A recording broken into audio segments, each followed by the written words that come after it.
welcome to Bruh Meets World. Well, it's Bruh Meets World. Your Boy Meets World fan cast. Welcome to episode 44. I'm Siege. I'm Tonathy Curtis in the building. What's up, Tonathy? Chillin'. Alright, so anything you want to start off with or anything? Trans rights are human rights. Trans rights are human rights. Yeah, let's definitely start there. There's a lot going on just in the world. We're recording this right now after the Dwight Howard thread, if you don't know about that. You just schooled me on it, because Yeah. I've been a little busy with my move to LA, but wow, yeah, guys. Yeah. Trans rights are human rights. Yeah, honestly, why is that so hard to comprehend? You know what? To understand that they're, like, for every person you see as a human being, you would think that this would be elementary. It seems like the easiest thing to get around. But like if they look a little different, or if they fuck a little different, they're just not even people. It's so upsetting to me. This is literally kind of like just a side thing, but like there's so many times where it's like it doesn't even involve you. Yeah, it has nothing to do. Not with even a you. little bit. No one's asking you to do anything. The other day I was talking to friends. We were on Thanksgiving. We were talking about the fact that like girls who come into the men's restroom like when they have to pee. Yeah. And for the most part, no one cares. Just fucking pee. And like that's what the main thing, the main goal usually is to pee. You know what's a shame? When I was road tripping, I was at a restaurant and there was a line for the men's room and the women's room was empty, and I wanted to go in there, and I was just like, fuck, I'm gonna get shit for this.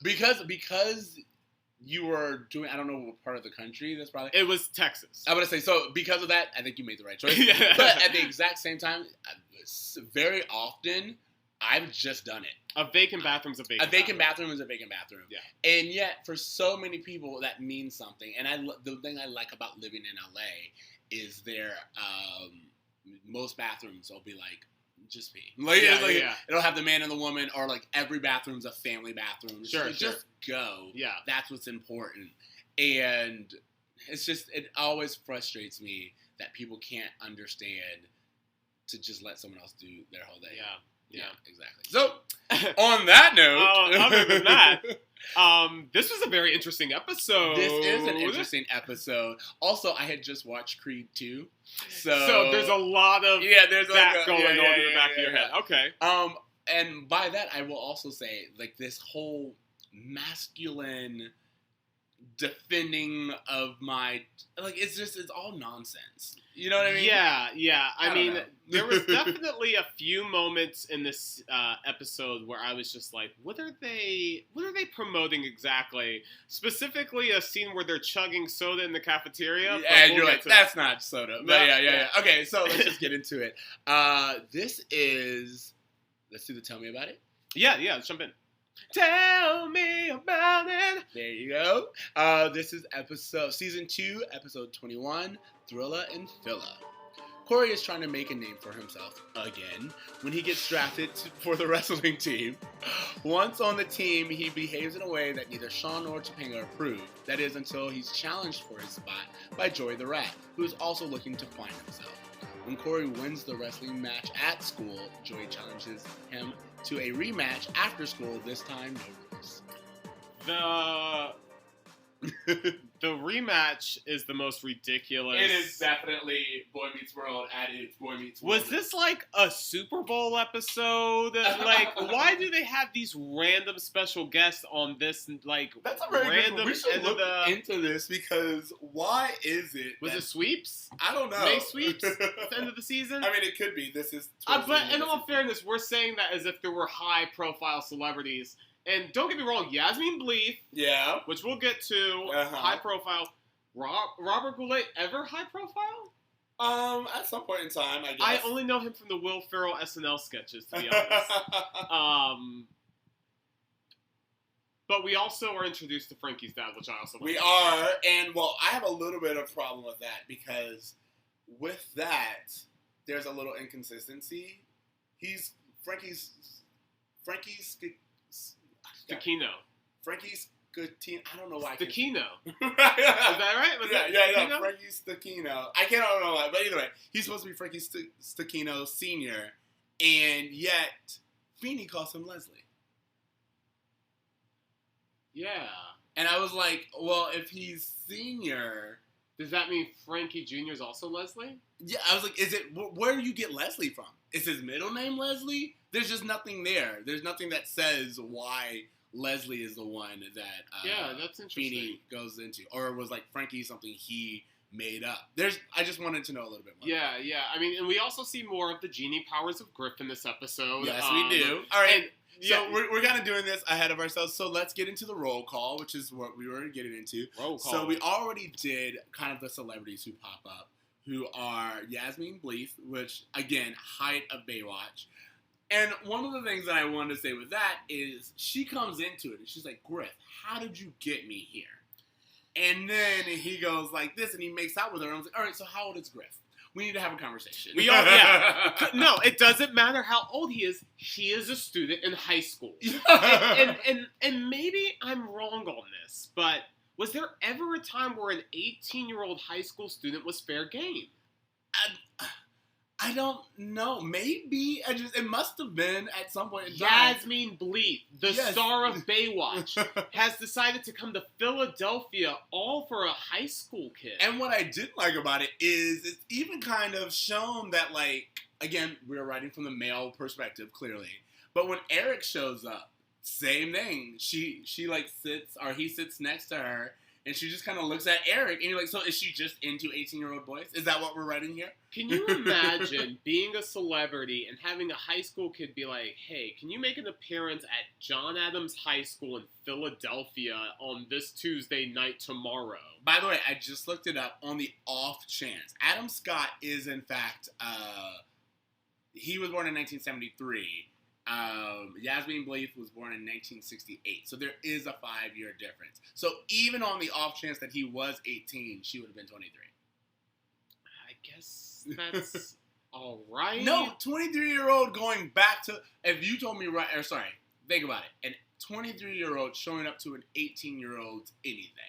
Yeah. It's weird. It's outside of that 4-year range. Yeah, and also, too, like, I know 18 is legal, but to me, it just seems like, why flirt with that line? Like, yeah. I feel like you only flirt with that line if you want to flirt with that line. You know what I mean? That's what I'm saying. Which is why I was like, so what are you trying to say with this? That was my whole thing. It's like, are we saying that she's, like, into... This is written from a male perspective, so... Sure, yeah. And this is him as... Then we get Vader, of course. Who's an actual wrestler. Actual wrestler from WCW. Well, yeah, and I think he was on WWF a few times back when it was WWF. He actually also did a guest star appearance on Baywatch. I wonder if that connection was from World. Very interesting. But yeah, so like Vader. There's a ton of wrestling references that go throughout the series, and I really think the boys were just a fan of wrestling, and the writers were also, I'm not gonna lie, wrestling was a huge thing at that time. It was literally one of the biggest things. You remember that time, like, and I guess it was towards the end of the 90s, where, like, you know, Stone Cold and Rock and all of them were really in there. And they were like, America's new favorite pastime was wrestling. Like, that was like a thing that people were saying for like a while. Because baseball was kind of falling out of popularity. Baseball was falling. Football wasn't what it is now. But there was a time where wrestling was at such a height that people were like, this is like... It was at a height. Yeah. If we're going to be just blank, John Cena and The Rock, their fame is purely off wrestling. Oh, 100%. And name another side sport like that where it provided us with characters like this. Well, yeah, there's just so much theater in a lot wrestling. Of theater. So it's a perfect transition. Like, I was never surprised that The Rock went in the movies because I remember watching him as a wrestler. So I'm not going to lie, I never got the appeal of it until I watched that Netflix show Glow. Oh, really? And they showed the link of it being a male soap opera. You know what's funny is that I was never into wrestling until I saw Rock back before he was anything, because I was like, this guy is hilarious. And it was just his character, and I knew it was character. Yeah, his character but I was just like, as a character, I'm gravitating towards this so much, and that's what got me into it. And I spent like 5 years between like 97 to like maybe 2000, whatever. into the wrestling world. It wasn't like a lifetime thing for me, but when it was at its height, I was there. I would say that's when it was at its I height. paid for WrestleMania on pay-per-view. Yeah. I'm not gonna lie. I know people right WrestleMania- now who still do like Oh, yeah. WrestleMania parties. Oh yeah. And it's like a big thing. And I don't have a problem with it because ever since I learned that connection of this is a soap opera and they're villains and it's like these lineages and you can come back at any point in time and you're like so and so's in the ring and you're just like, oh my god, we haven't seen him since season 2. It's crazy. But yeah, I think after hearing that, it made more sense to me. And before that, I was like, sure. Especially since at the time it was like everyone knows wrestling's Yeah. fake. And I will say that in the beginning, I didn't know it was fake when I was younger. But when I found out it was fake, it definitely lost a lot of its luster for me. Yeah, I think I was just I was bedazzled by it for a while, but it's hard to kind of understand whether the decision to incorporate wrestling into the show was, again, something that was just popular or something that the boys seemed really into. But either way, I think it was popular. I would say that it's probably only there because of the fact that it was something that they knew we would all identify. If that's the case, could they not get a more popular wrestler? Probably not. I mean, also, I believe. I was like, let's. If we're being honest, it's just like they did what they could, and there was probably. How many calls did they make before it was like Robert Goulet is who we have available, guys? Yeah, but I will say because also, as I mentioned earlier, watching Creed, you're like, why wasn't this a boxing match? Because if we're being honest, Alan was a boxer. He could have helped. Alan was the moment that Alan was like, "Oh, I used to be a boxer." When you look at the ring, it's a wrestling ring, but it's also way more of a boxing would make more sense. But I guess high schools don't have boxing teams, do they? No, I'm talking about after. This was after. Yeah. This is like the wrestling match is one thing, but for him to challenge him to a no rules, and I'm gonna prove myself to you. It would make way more sense for this to be an actual boxing match. Are we allowed to get to this wrestling thing, or are we waiting to get there? Because I definitely have some issues with it. Well, before we do that, we're gonna finish our roll call. Okay, good. So on the roll call, we have the Jocks, which I'm gonna treat as a unit to introduce, but clearly we're gonna talk about. One of those are Jocks adjacent, I should say, who I'm sure you're going to mention, is Kelly Packard's performance of Candy. Yeah, exactly. Kelly Packard has already made an appearance on the show. I believe she was one of the girls that Eric had a double date with at one point or something. She's also was on Baywatch, which is funny that she's in this, and she was also ended up on Baywatch. It's the 90s. You just go back and forth from show to show. Her character is probably the most interesting of the episode. We're getting there. So we get the 3 Jocks that we meet are Matt, Savage, and Candy. Savage is a very interesting name. Savage, considering that Savage is the surname of Ben? Well, there's that. I was going to talk about the fact that, that's really good. I was more so the fact that he is a person of color named Savage. Oh. We almost have one. We almost have. With all of our talk about excluding women for this storyline, no one has been more excluded than people of color from It really is so sad. But his name is Savage. Yeah. And I was like, well, and that's probably not a... I have to say, upon looking at him, he's a person of color, but barely. I mean, he is. He's a person of color in the way that, Shaven Drake is a person of color. I will tell you this. If the cops showed up, who would they talk to? Savage. Exactly. That's when you come out with your real name. I'm Benjamin. Yeah. But so Savage, Matt, and Candy. And I specifically wanted to do them as a group. But Candy is the one we need to talk about. Yeah, Candy is so interesting because Candy is basically... she comes with the jacket. She comes with the jacket. So this opening scene of the show is wrestlers basically picking people up, trying to find someone who fits in the weight class. We have an emptiness in the weight class, and so they're literally just weighing them. Savage is picking people up and doing just guesses. Picks up Cory. He fits the weight class. They give him the jacket. They're like, also...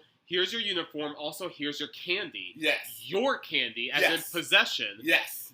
Ooh, candy. And then a girl walks up and says, "Hi, I'm Candy." And he goes, "Sweet." Yeah. And it's just this thing of just like, what agency does Candy have in all of this? Well, I mean, I will say that the Candy character as a character is interesting, an interesting exploration, because she's not this doting girlfriend. She's not like she has her own autonomy in the circle. It seems. She seems like a very tomboy, bro-y. She's like into the jock culture. And not as just like a girlfriend. Yeah, she's definitely not a cheerleader. I will say that. And that's what kind of makes me wonder, like, what role does she really play? But the mere fact that I will say, I do not like the fact that she comes with the jacket. And when the jacket goes, she goes. She's like, "Oh, I go with the jacket. You didn't." Which is such an interesting... No, it's one of the... It's just more 90s nonsense of, like, this masculine, oh, you get the jacket and you get a girl. And it'd be different if she was attracted to the jacket, which isn't better. Which isn't great, but it is better in the sense that, all right, she sees this dude with power and she went after it. Again, not a great lesson, but it's way better than she is another possession that comes along with the uniform and the jacket. Yeah, totally. And I saw that, I was like, this is fucked up. Yeah, and it really doesn't get any better as the show goes on, this episode specifically. Topanga's back, though, so Topanga there's that. There's a balance but there. We've talked about this. Whenever if Topanga's there and there's another female, Topanga is wholesome and, like... And hardly there. Well, she's wholesome and hardly there. She's hardly in the scene, usually. But the other girl is just, like, trash compared to Topanga. Yeah. Almost always. They're never like Topanga and this other girl who's, like, also living her life and really cool. Yeah, and when Topanga shows up, it's just such, like, oh, wow, this is nice again. This is nice to have a female character I can root for. Yeah, exactly. Very much so. Yeah. And that's another thing. Candy's also, she's part of the team that Cory joins that we're against. Yeah. You know what I mean? It's like she's also the villain in the story. One of the things I noticed was that Cory's voice was going through some puberty changes, yes. like Cory's cracking and getting deeper. He is really going through some puberty on screen, which it's probably so awkward for the actors to go back and watch these parts of the series. Because I feel like you at this age is the most awkward you've ever felt. Oh, absolutely. Yeah. Well, it's also interesting because we were talking about it earlier. In the beginning of the season, they're different people. They have different heights. They have different looks and, like, all these other things. And Ben Savage is starting to get older and his voice is starting to change. He has a sweet afro. Yeah, it's like, you can see them all age. Yeah. And it makes sense that we're starting to explore these things, or at least consider. Sure. Yeah. Sure. And it's also really funny when you realize that Cory is the one they choose for a weight class, knowing that Ben Savage ends up being taller and heavier than Ryder. Yeah. But yeah, just that was just one of the interesting things. To be honest, you know what? If we're just talking first impressions, I have to be honest. I thought this episode was kind of silly. It was silly. The whole Cory trying to find his place, I'm done with that story. That's what I said. I was like, again, Cory's like, I need to make a name for myself. By the way, you've done this 4 times. If anything, you're known as the kid who's constantly trying to make a name for himself. Yeah, and it just comes off as just really desperate. And, I feel like at the beginning of the season, I was kind of more rooting for him in these endeavors, whereas now I'm just like, dude, just be yourself. And because, A, we know that that's the best version of you. Yeah. And then, B, I don't think there's anything wrong with exploring different things, because if the motivation was, and they had it right there, Cory didn't try out for the wrestling team. Sure. They literally picked him up and were like, hey, you made the team because you fit the weight class. Yeah. But he immediately joins and he's like he's trying to be very jock and bro-y and like, again, all these things I think are great, but it's just not the same thing as writing someone who's trying to explore themselves and really figure out what that is. Cory's just kind of adopted this persona. It would have been better, I think, if maybe Cory had seen Alan relating to Eric with sports or something like that, watching wrestling, watching Absolutely. boxing, and then just kind of felt like he wanted to connect in that way. Like, that would have been more authentic than, oh, he weighs about this. He weighs the thing. And even later on when, like, Joey, they're like, oh, someone else is in your weight class, which I will say that little bit where he thought it was Frankie. Oh, He's yeah, like, yeah. How wide is this? This range. Which also had me asking, like, how intimidating is Joey really? Is he not just the guy who introduces Frankie? Yeah. Like, you know what I mean? Like, Yeah. what role does he really play to be menacing? He's the hype man. He's Yeah, the hype man because for Cory Frankie and was not afraid to go against Joey. In fact, pinned Joey on his first time. I will say that the wrestling match was decent. Like, Yeah. I thought that was going to be like the whole thing. No, Cory actually knew what he was doing. Yeah. He earned his spot on the team. I thought that was that's actually very. But again, it's like they kind of sideswipe all of that. You're like, no, Cory just. Why the hell are they looking for someone to fill this team that they openly admit they have no one to fight in this weight I class? was thinking about. I thought the exact same thing. It would have been way bigger if they're like, hey, we're going against a team. They have someone, and we need someone. Or even if they explain that in order for us to compete ourselves, we have to have someone. Sure, in every class. some value to it all, Yeah. other than just giving him the jacket, rawing and roar. Yeah. It's really interesting. It's funny how he adapts to that. Yeah, job 100%. If the moment he puts the jacket on, when Cory becomes the Cory, that's also funny. The um, nickname needs some work. the moment that he became, I was like, oh, he's gonna start being a little douchey. Yeah. And I mean, to Topanga when she's asking for the yearbook quote, which, by the way, bless Topanga, because she overlooks a lot of Cory's bullshit. We've talked about this before. Yes. She must have such a next level crush on him because. Well, that's what I like about. Yeah. We get a little bit of fun between Sean and Topanga, which is fun because we don't see really them. get to see them do much. And this is the first time we kind of get. Is it the first time? It feels like the first time. If not, it's one of the first. One times, of the very for sure. first times that we get to see Topanga and Sean have this dynamic about Cory, and this whole thing is where Sean's like, oh. Hey, Topanga, you want to ask me some more questions for the yearbook? Yeah. Where do you think Cory's gonna end up in 10 years? You mean me, don't you? That's what I said. No, you said Cory. I did not. You like him. I do not. You say that again, I will kill you. And that was like a really fun thing. Sure. And then later on, you like him. Well, and I mean, we as an audience have known that Topanga's like Yeah. Cory. I mean, she openly said it in the Yeah, episode where where he he was had sick, yeah. mono. But yeah, it's fun to see Boy Meets World kind of playing with that a little bit more. I wish we saw a little more of that and less of this other bullshit. Yeah. But whatever, it's all part of it. So, speaking of other bullshit, picking up where we left off with Feeny and Griff. Yeah, so, This is another one where I say this episode, to me, echoes the fact that they needed an antagonist for Feeny. yeah. And Turner and Feeny, they're just too buddy-buddy right now. Yeah. They needed someone who could challenge Feeny. Because in an Harley actual never way. challenged him that way. Yeah, Harley even backs down. He would have backed down immediately. Yeah. Griff does so with an arrogance. Yeah. Like, he has an answer. Oh, you want me to be there? Cool, I'll be there.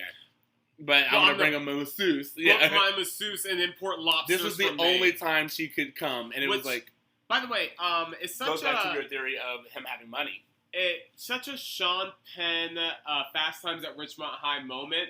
That have you seen the movie Fast Yes, Times I when have. he orders the pizza Macaulay, that comes to yeah. class? Yeah, and that's exactly what I thought of when the masseuse showed up. But importing the lobsters was such like, wow, yeah. This there's a wealth aspect, but damn, there's a scene later in the episode that I really feel like is more of a magic genie moment because he snaps his fingers and Robert Goulet just appears. And I was like, dude, money can't do that. I mean, yes, He he can. snaps his You're fing- new to LA, so No. you don't know He that. snaps his fingers, the lights dim, a voice over the announcement says, ladies and gentlemen, Robert Goulet, and he comes out with a full PA system Again, and lights. I'm saying that you don't know this yet, but money can definitely, in fact, make all those things happen. All right. Because here's how I see it. he had already gotten him. He convinced him to come, and Griff was just like, "Wait for my signal. When I do XYZ, you'll turn down the lights. We'll make a grand entrance type thing." And it seems like genie magic because we're not used to that kind of access. But I've seen that kind of access to money, and it's very, very possible. Yeah, there was just multiple times in this episode that I thought Griff was just really more outrageous and unbelievable. Like, there was a lot of moments in this episode where I was like, what show is this? I don't believe anything that's going on. Explain to me. Tell me what you're talking about. Because I'm talking mostly about the last wrestling scene. Oh, yeah, the last wrestling scene doesn't really make sense, but it's also kind of fun because of it's TV magic at that point in time. Like the fact that they're selling tickets outside $50 to high school kids. See a chump get pounded or whatever. It's like printed on the ticket. Yeah. That is, again, that's TV magic. It's sitcom nonsense. It's kind of like when Elvis showed up to Alan's poker game, and you're like, what world is this that we're in? Yeah, there was just... Honestly, this episode is filled with moments like that, and I think that's the reason why I didn't really relate to this episode very strongly, because the entire time I was just questioning what was real, what wasn't, what felt genuine to the series, and what was all this extra stuff that was being thrown in for what I can only assume was a May sweeps. Yeah, it is towards the end of the season, so that's very possible. But yeah, it's a weird dynamic, but I think the reasons for it are there, and I think that it's just a way of Griff asserting his power to Feeney. But I like what they do is they show that Feeney has a strength of his own. Yeah, you know what I mean? Feeney doesn't back down at all from Griff, or from really anyone. Even Frankie Stachino Sr., a.k.a. Vader, a.k.a. Leslie. That's what I'm saying. It's like a Feeney, when you see Feeney get in the ring, you're like, well, you know he's not going to fight, but Feeney takes that challenge. Well, Feeney did scare off a burglar in L.A. like a few weeks ago, so, he definitely has that aura about him. Don't fuck with Feeney. Yeah. I love that you and I both have that. Yeah, just don't fuck with Feeney. But yeah, this just, there was just a lot of moments in the episode that just kind of made me question what was happening. Name a few. Just that. Like I said, the Robert Goulet, and obviously you're saying a lot of it has to do with wealth, and maybe that's true. But I guess it just seems so foreign to what this series is. I agree with that. That's what made me question it more than anything else. So yeah, there was just that's how I felt about Griff in this episode. Is that he seemed like he didn't belong, but I was very entertained by what was happening. Well, again, and maybe I just kept looking at it through the lens that I was talking about, but I like it because he's clearly trying to... I see every action he takes as a way of asserting his power over Feeney. Yeah. And I look at it through that lens, and when you look at it through that lens, sure, it's... there's motivation behind it. Because it's like, why else would he be invested? Yeah. Why else... even when he has, he's the one who comes up with the idea that it's going to be on school grounds. Yeah. 100%. And again, it's there's no reason for it to be there. He goes, you need neutral territory. Yeah. Say, the gym. Which I have keys to. I stole keys from the school janitor. Yeah, exactly. And it's no, you did this particularly to get on Feeney's nerves. He had the keys before the fight was set. That's what I'm saying. He did this to get on Feeney's nerves. Wow. Yeah.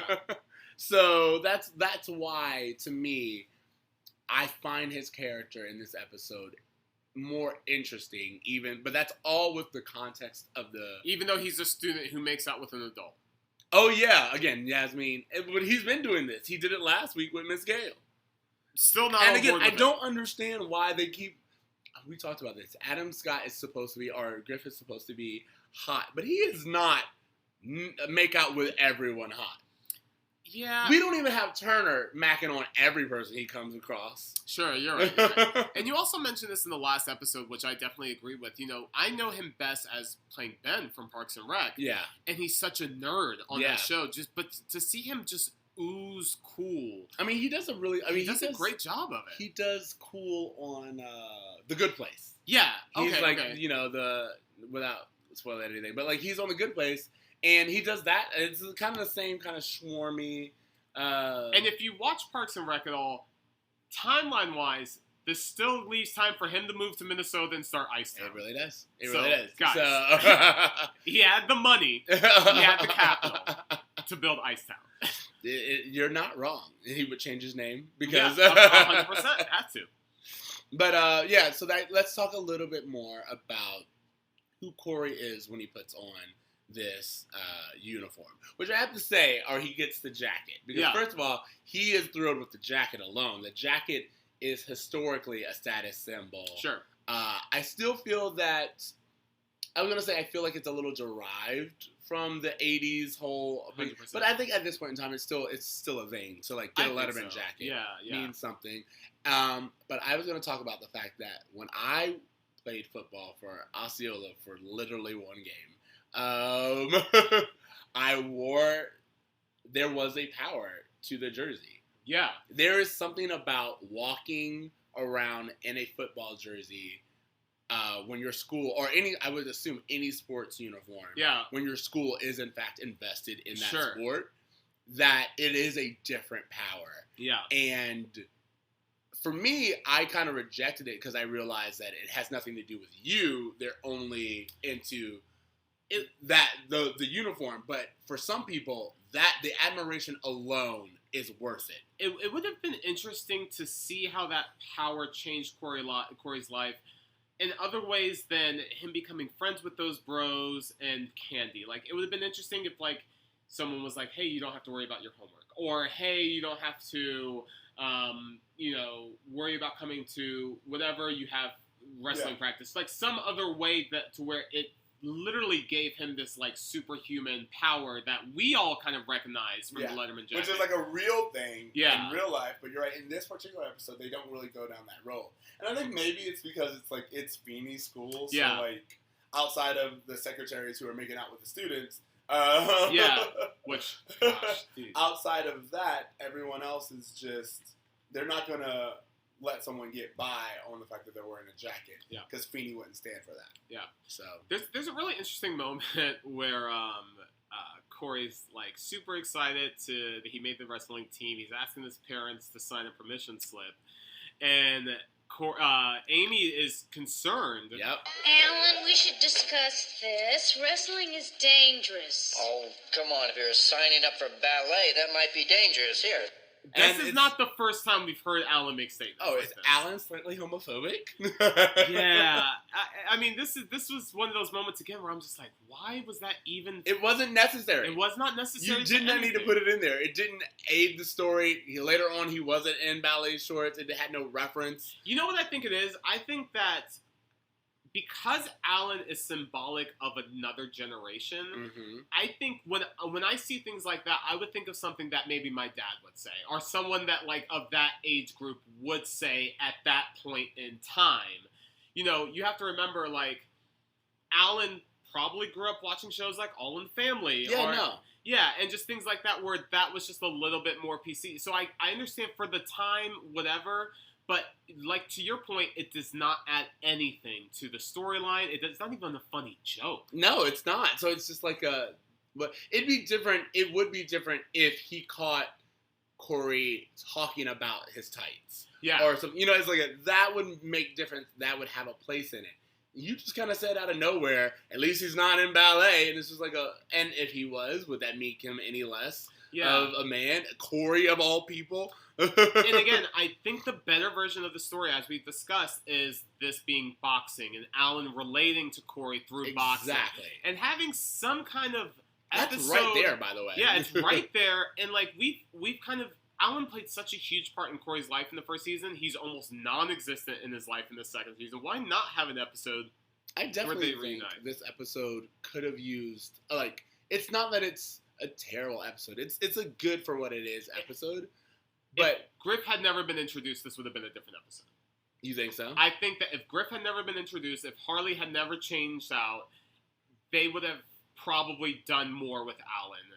Because Griff takes up such a majority of both last episode and this episode's storyline. Which is weird. Because he disappears. Why did we put this much investment? Again, Topanga's back. Let's talk about Topanga and the feelings and the struggles of her liking this boy that we've known that she's liked forever. I'm way more interested in that. Yeah, that's way more interesting. That's way and more also dynamic. it just plays a bigger part in the overall story that they're trying to tell with these characters. I mean, we literally just talked about this with the last episode of them building up these side characters. Griff, I don't care. Yeah. Even though I'm very entertained. Oh yeah. I don't care. Yeah, I agree. I agree with both of those things. I just think you've brought up a very good point about this particular episode, which is that the time that we spend on Griff or even the wrestling match itself doesn't make sense. And why? Now that I think about it, why, if we're in this universe, why is Turner and Feeney there and not Amy and Alan? Oh, at the wrestling match. Yeah. Yeah. Amy and Alan knew about it. I mean, like, well, they knew about it, but they didn't know it would be like this whole thing. I'm talking about like the athlete, because they signed up for the one at school. They don't know about because Cory was even surprised that Eric was there. Yeah, but that fits. Eric showing up makes sense. Sure. He would know what's going on in school. But the fact that Mr. Feeney and Mr. Turner heard what was going on and did not immediately call Alan and Amy to get down there. I would say maybe Feeney was at school. He called Turner because he heard some commotion. Hours, it said.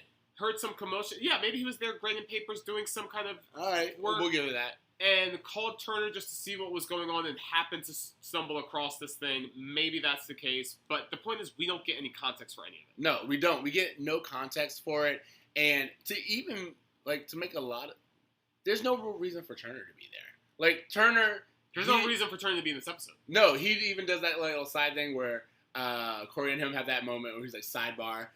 Cory's like, are you kidding me? Yeah. But he was like, I thought you said you wouldn't have to fight or anything like this. And it's like, yeah, but what was the purpose of that? Yeah. Especially since he's already in the ring. Yeah. You know what I mean?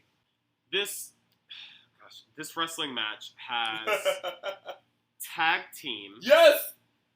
And at one point, Vader, a professional adult wrestler, is in the ring with Eric, who is a child student, about to have a physical altercation. He literally has already lifted Eric up.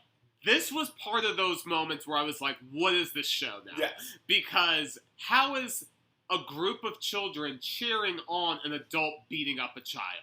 What is happening? This is the 90s. We were literally willing to let anything happen. Yeah, and like, at a certain point, I was like, Joey is in the ring with Cory for all of, like, 30 seconds. Yep. Immediately, I have to say that, again, to their credit, Cory holds his own. He does. Very often, we see Cory, like, run away from a fight or, like, all this other stuff.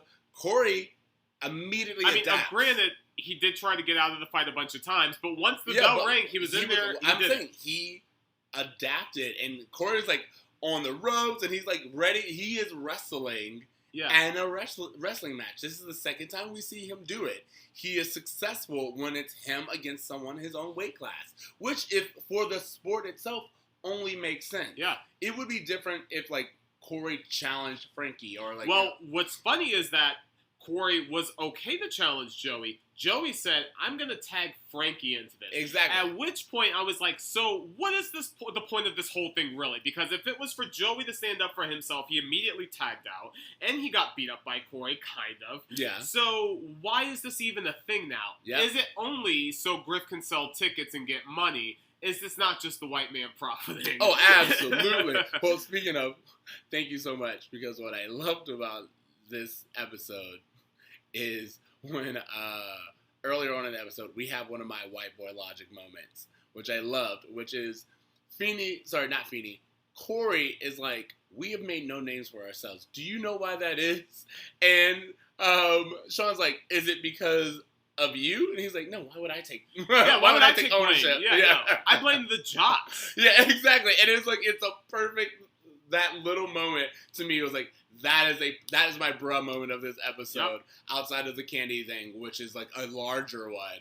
But when Cory was just like, no, why would I take ownership of my own actions? Yeah. I'm going to blame those guys. Was Topanga at the fight? No, she wasn't, and I liked that. At least if she is there, which I don't think she was, they don't make a moment of it. They make a moment of everyone else being there. I kind of wish, like, you said you had to watch Creed, and kind of traditionally in boxing movies, there's always that boxer's girlfriend or whatever. It would have been nice to have Topanga there, be worried about Cory, have someone just... This would have been, again, I think the boxing thing would have been... Rocky has been out at this point in time. Yeah. So, Philadelphia! Yeah, that's what I'm saying. Come on! Like, it would have... It's actually called the Thrilla and Philla. Yeah. Boxing only makes sense for them to do. Yeah. And I feel like there was a very big missed opportunity to do a Rocky homage, have Alan and Cory have a moment, actually make sense of Cory trying to explore being, because there's nothing wrong with exploring being a wrestler. But by the way, in that last scene, I don't think anyone does a legal wrestling move. yeah. Like, everyone is doing outrageous television moves. Absolutely.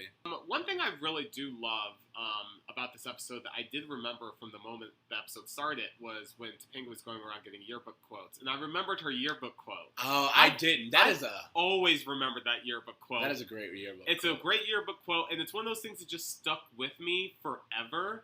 And because, like, this episode, I was like, oh, this is the quote episode. Like, that's how I remembered this episode. None of this other shit plays a part in the legacy of Boy Meets World. But that moment, to me, is like, oh, that was special. Because I feel like it was like, that was the moment I've been waiting for Topanga to have something to get to the show forever. And the moment that happens, I'm like, this is what's missing from this show, is, like, heart. Yeah. There's so much humor. There's so much... like, fantastical things going on right now. Where is the heart of this show? I didn't think about it until just now, but maybe that's why we've been talking about what we've been talking about lately with this show, which is like, what is this? What's going on?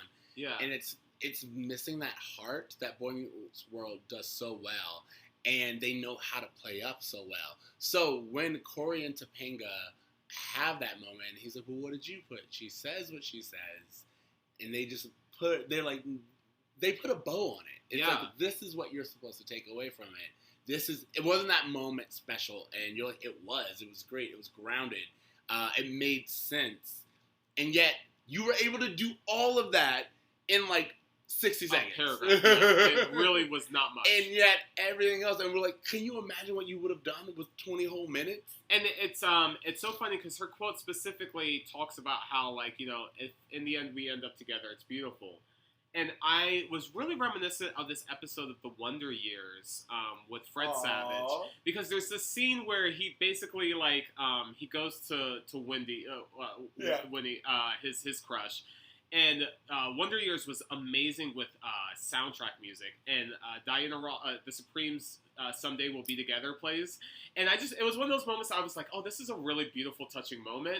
And it was very reminiscent. I got the same kind of vibes of this. And I was like, this is the kind of, like, that I want from my Savage-based television. Is I want the heart, because... as funny as Ben can be, and as humorous as they've made his character, I like him so much more when he's sincere. Well, I think... or when there's a balance, I think Boy Meets World wins when it's both comedic and it has heart. Yeah. So, like, for example, and then there was Shauna episode.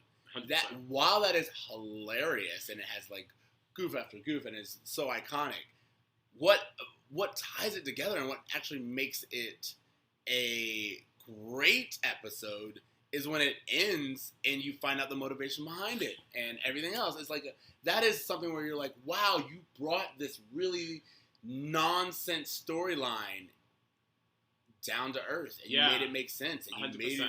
You gave it heart. And Boy Meets World is a series that our generation remembers because of the heart. Yeah. We may quote as much as we need to quote the goose and remember the you're supposed to they want you to take the rules. Yeah. Like, all of those funny moments are iconic, but we remember the heart.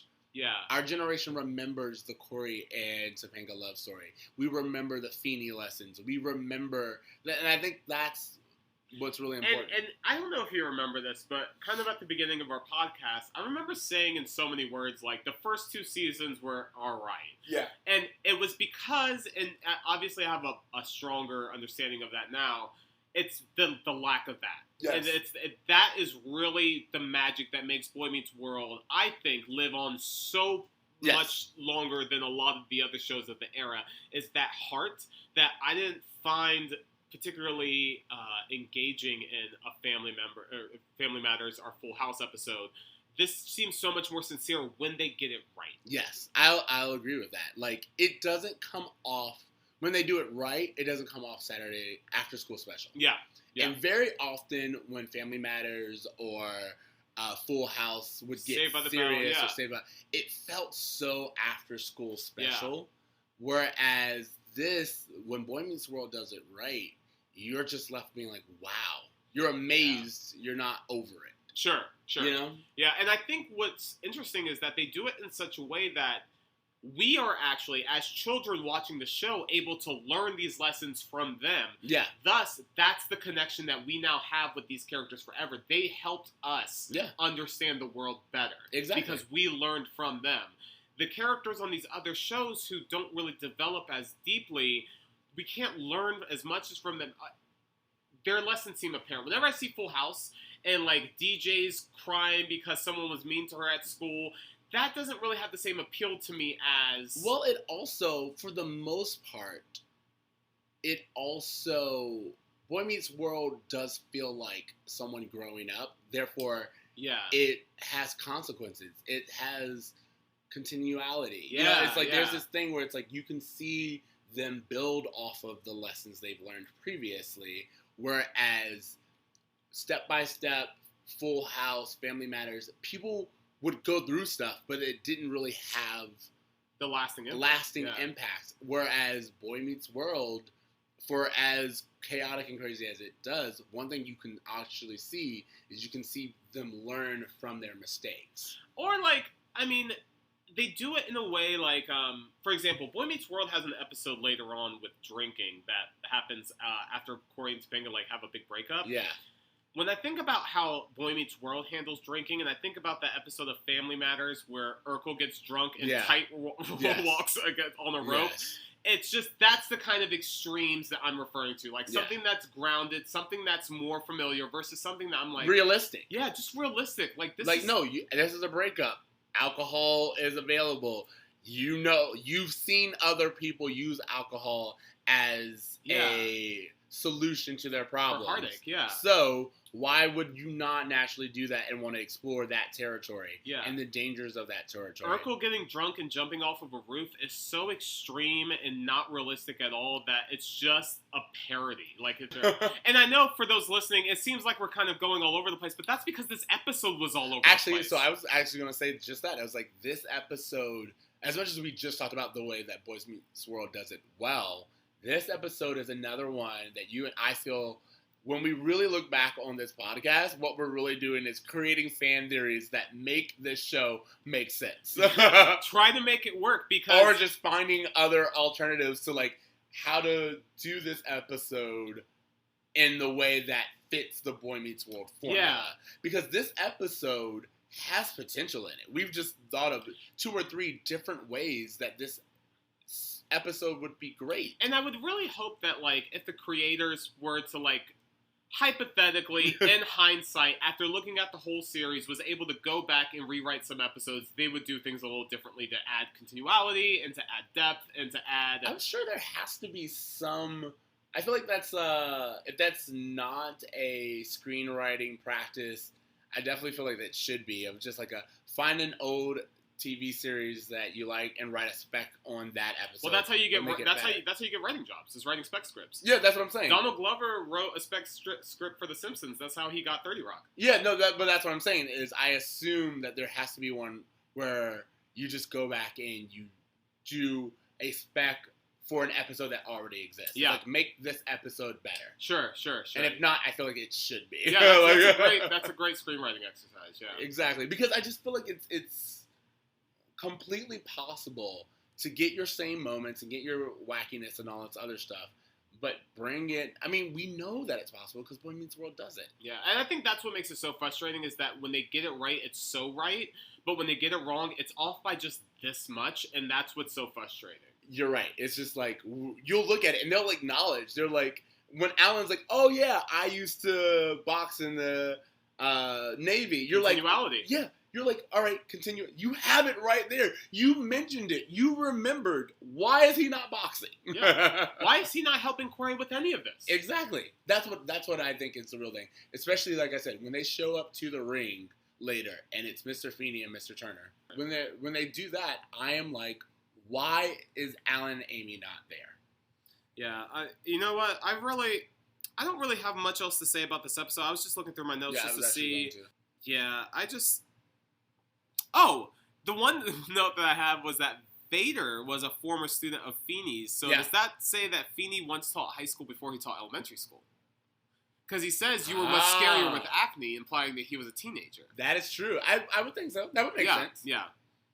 And that would also explain how Feeney was able to jump back. Remember how we were like, so you're going to tell me that this elementary teacher just got this job as a principal of all things. But I think it actually makes a lot more sense now if you consider the fact that Feeney, which we know, has a history. I wonder if he was a high school teacher. After the death of his wife, he wanted to calm down, teach elementary school for a little while. Yo, guys. Actually, Feeney's story is so good, and we're ignoring it at every turn. But this is what I'm talking about. You and I come up with, like, the greatest theories as to why we keep trying to make it all work and link. And guys, I think we do a great job, personally. Michael Jacobs, call us up. We got ideas. All right.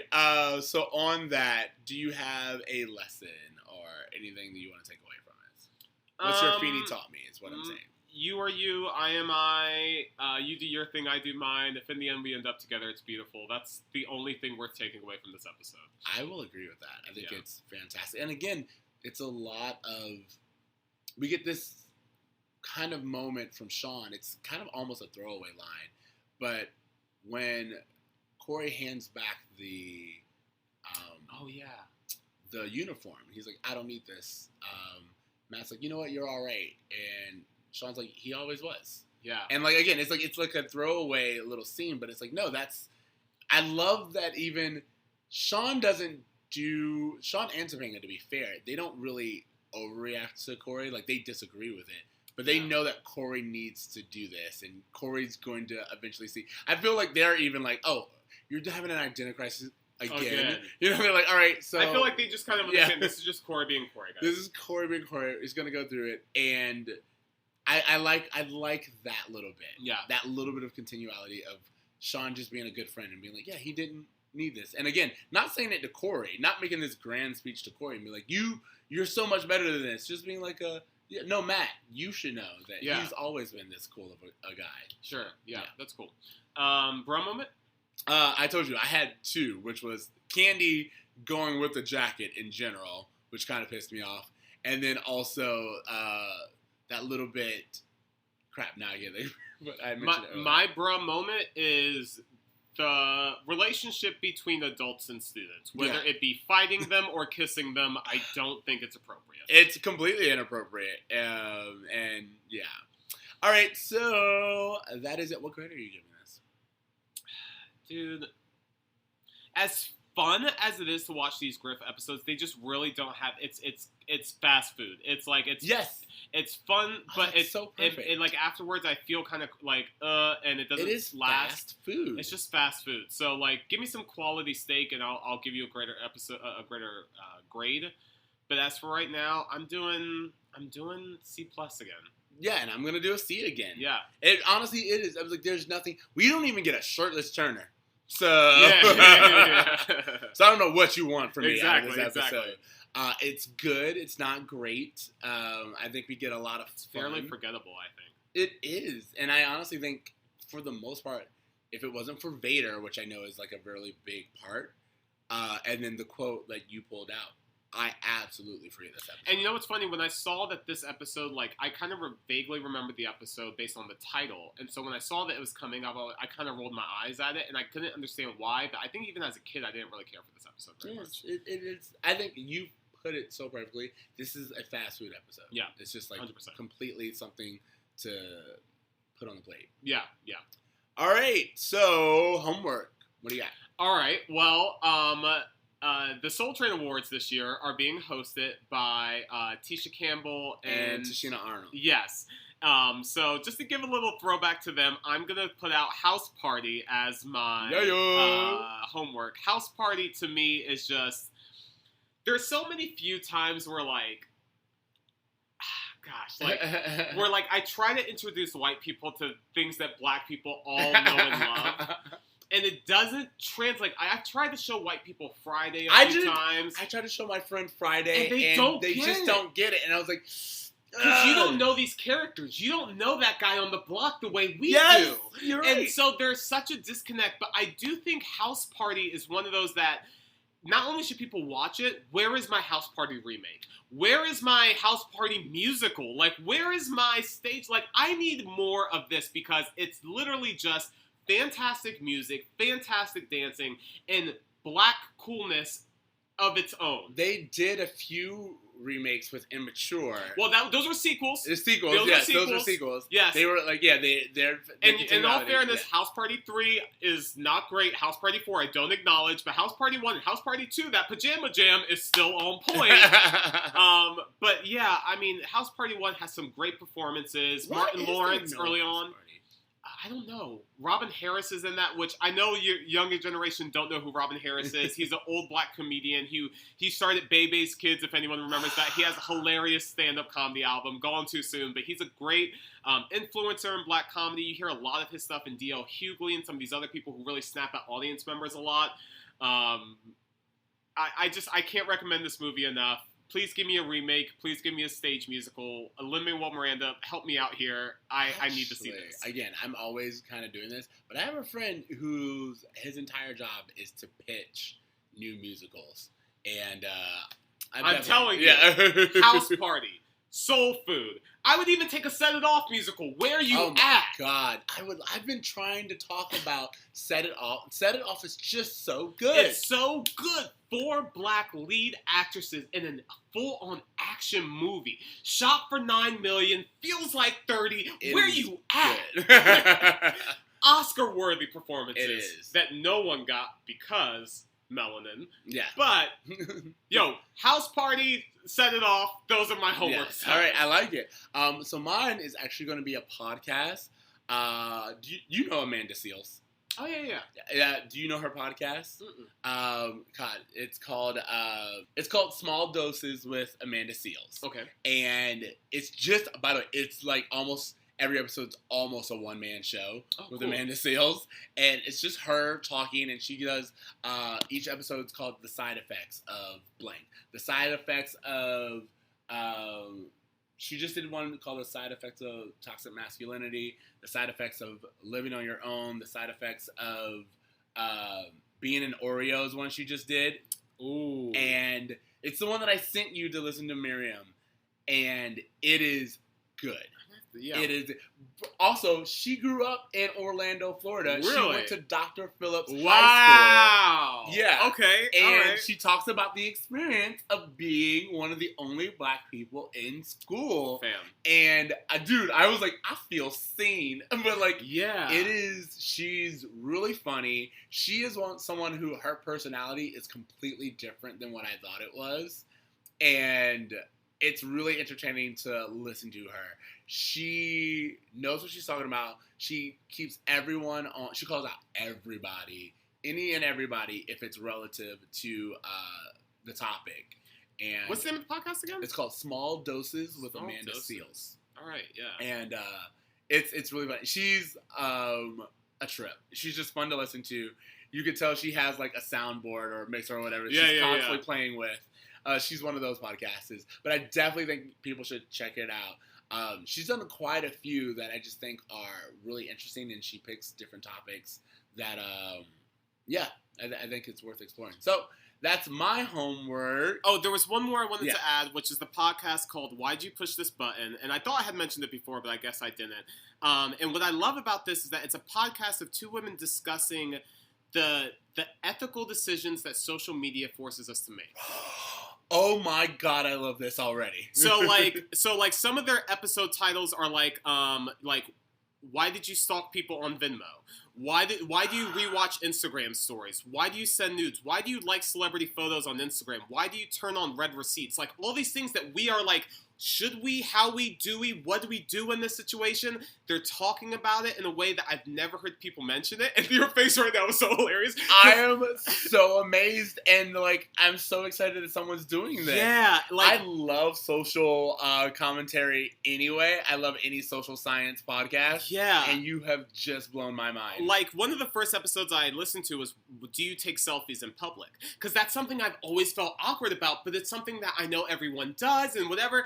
And so just kind of getting down to the meat of that, why did you unfollow me? Why did you turn off push notifications? Just these when is it okay to record someone? Why did you leave the group chat? All of these questions that we all have in our daily life that we don't really hear in popular media, I feel is really greatly discussed in this. So why'd you push that button? Hosted by Ashley Carmen and Caitlin Tiffany. It's done by The Verge, Vox Media. It's on wherever podcasts are available, and it's dope as fuck. Check it out. Yeah, no, all right. So you guys have quite a bit to so catch much up homework, on, yeah. But trust me, it's all worth it if you want to. Way better than whatever this Boy Meets World episode was. So on that note, thank you guys for listening to Bro Meets World. Remember, you can find us on Spotify, iTunes, Stitcher, YouTube, all of the things. Make sure you are reaching out to us on Instagram, Facebook, and Twitter at Bro Meets World, or email us at bromeetsworld@gmail.com. You can find me on Twitter at Extra Siege. That's XTRACEEJ. You can find me on Instagram at @abraverme, @braver.me. And you can find me talking about Boy Meets World on this podcast. Y'all know where to find me. Find me up in the club. In the club. Up in the club. Yeah. Actually, you can find me practicing my, what is that called? The dance moves from House Party? Oh, yeah, your Kid and Play. Oh, man. Yeah. Yo, dude, that's another thing where it's like, have you ever been in have you ever been at a club and seen the other black person and they look at you and they're like, Kid and Play? And you're like, we gonna Kid and Play it. And then See, we live in the same city. There's no reason why we can't get this routine down. Oh, absolutely. So if y'all catch us doing a Kid and Play, you know.